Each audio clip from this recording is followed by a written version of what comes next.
All right, we're live. Welcome to Coach Me Joanna here at Bottom Line Wealth, where I'm helping entrepreneurs to keep more of the money they make so that they can retire when they desire. So Joanna right here, I did get a question in about, what do you mean real estate is a tax strategy? Like they didn't understand it. So I help a lot of entrepreneurs out in the world to, keep more of the money they make, right? My youngest, to retire when they desire. My youngest retirement student was 28 years old. So when I say retire when you desire, it could be within the next 5 years, right? So that you can go follow your passions. It could be in 20 years. It could be in whenever you desire, right? That's the whole point of it. So getting my students structured in a plan that helps them do that is number one. And then the second thing is how to keep more of the money they make. So that's what we're going to dive in today. And it's actually a tax strategy for 6 and 7 figure entrepreneurs, anyone that's up that and above, right? Real estate is a tax strategy. And my billionaire mentors they'll just throw money into land for a loss, right? A tax loss, for income loss, so it changes their taxes. So if you're just starting out, please don't invest in land. It's a whole different strategy, right? If you're just starting out, you're doing it for the income part of it. And then also where I totally geek out on in helping my students is basically where they're at and building that long-term wealth strategy plan.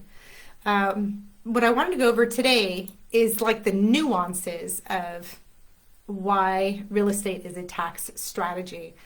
First of all, you can deduct all the expenses related to a real estate investment. And the income that you get from holding property, which my CPA says, and I repeat to my students, to buy at least one buy and hold per year. It's not only to build your portfolio, but it changes your tax structure, right? It changes your tax structure so that you can keep more of the money you make.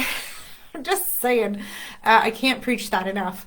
And then there's a whole depreciation recapture. There's debt loss and debt structure that you can totally get into. But for now, we're just going to go why the nuances about it being a tax deduction. So tax law says passive income can come from 2 sources. So I geeked out and read the tax law. I used to train on it. And it really complements my real estate, because when I read tax law, it told me, because I thought I had to get out of real estate once I lost everything in 2008. I'm like, oh, real estate sucks. No, it's actually a diamond. It's so awesome. And that's part of my soapbox of where I really want to get across to people. It's not whether you like real estate or not, or you want to be a full-time investor or not. It's, do you want to keep more of the money you make? Because in tax law, it says, be an entrepreneur, a small business owner, and then have real estate assets is like the biggest tax advantage that you can finagle out there, right? And the reason, so basically having assets, right? And the reason real estate, which is my soapbox, is it provides even more advantages, because it's not just like gold is an asset, right?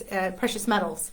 There's different assets out there, which now Bitcoin's come into life. But the reason real estate really works too is I've had students who are like, oh my God, I can't afford my area. I've heard it in Colorado, California, New York. My students will like, well, I can't do this, because I say start in your own backyard because you could see more things, right? And they said, it's just too damn expensive. And so as a tax strategy, so one of my students here in Pennsylvania, he goes to Oklahoma all the time. So if you go there and you buy a property, it could be just a simple property. It doesn't have to be elaborate. A simple investment property Whether you flip it yourself or you get turnkey is a whole nother strategy. But my point is getting something that's in Oklahoma, because he goes to see his little girl all the time. Use that as a business deduction. Because if you have real estate there, you have to go see your real estate property. Excuse me. And seeing your daughter is bonus, right? So anyways, that's how I like to structure it for my students so that they can see that there's another way. So he was just going back and forth to Oklahoma and just paying out of his pocket, like, this is what I'm doing for my personal benefit, which is great. I'm glad he's seeing his daughter, but let's make it a business deduction, right? So that you can keep more of the money you make. And that's what I'm all about. Some people think that you should not make as much money so you don't pay as much as taxes. When actually, in order to save, keep more of the money you make, you need to make more money. Like, I know, it's so crazy. But tax law is crazy, and it gets twisted, and people get confused, so they shut down and they don't understand how tax law works. I get it.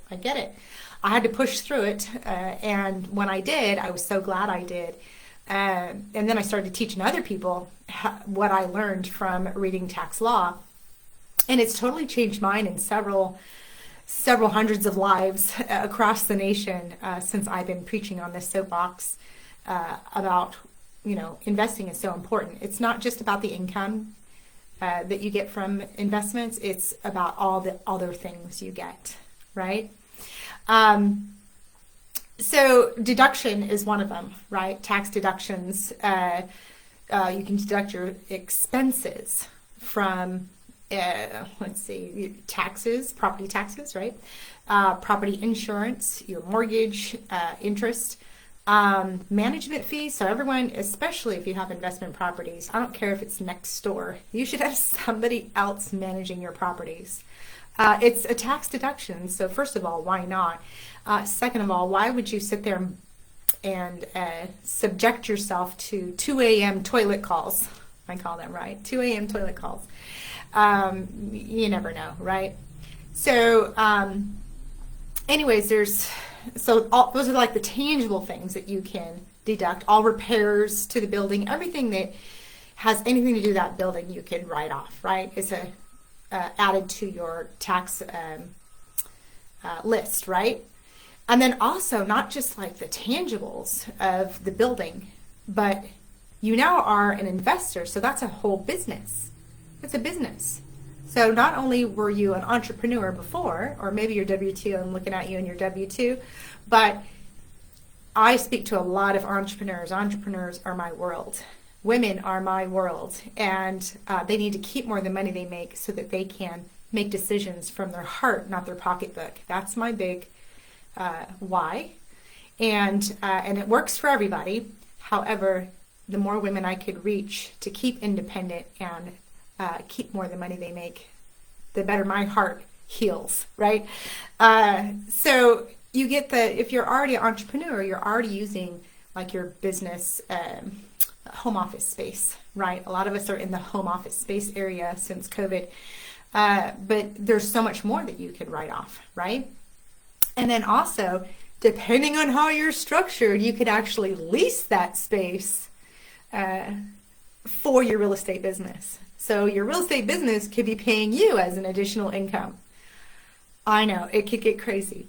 But that's what I do, right? And that's what my CPA has helped me to understand. And where my geekism comes through, I'm like, okay, well, I got this business. Here, watch this breakdown real quick so maybe you understand.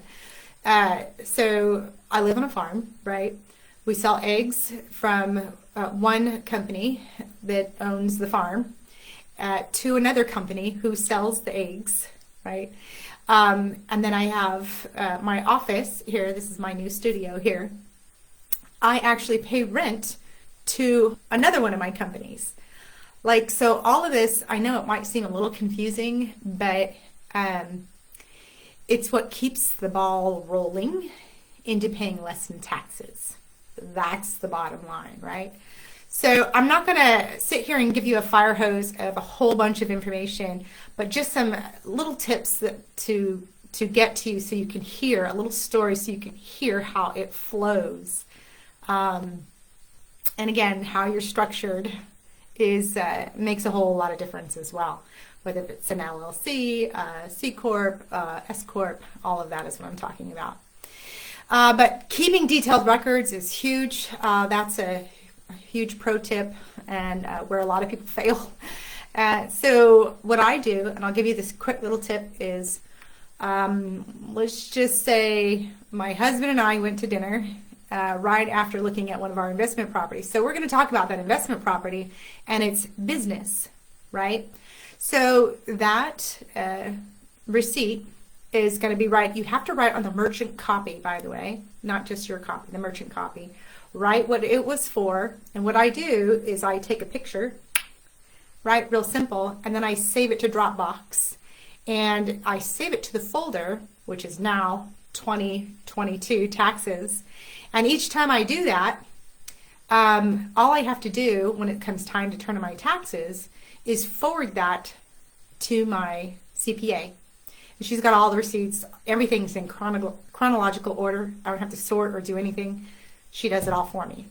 So, and it helps her because it is in order. Each time you take a picture, it's in order in Dropbox as you do it, right? So anyways, a little tip for you. And I was also asked about opportunity zones. That is a huge tax deduction. And it helps community.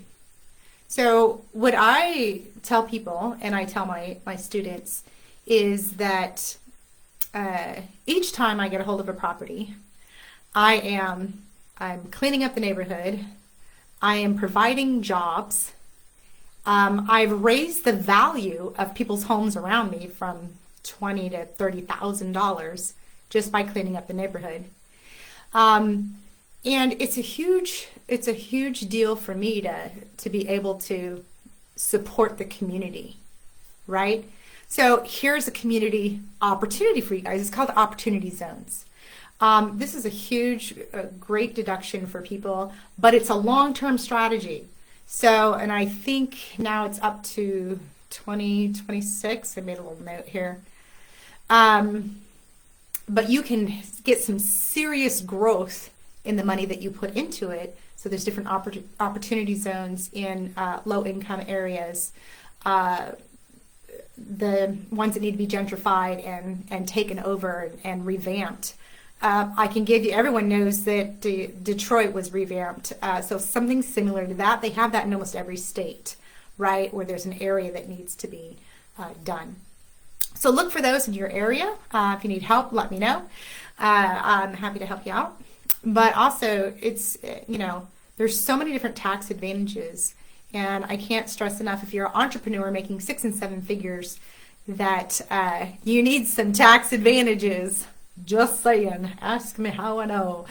And before you do anything, of course, what I do, since I'm not licensed and this is not financial advice, is I help my students what to ask their CPA or their attorney so that they're structured correctly in paying less in taxes. Now, it's all ethical. It's all written in the tax law. If you want to go read it yourself, go ahead.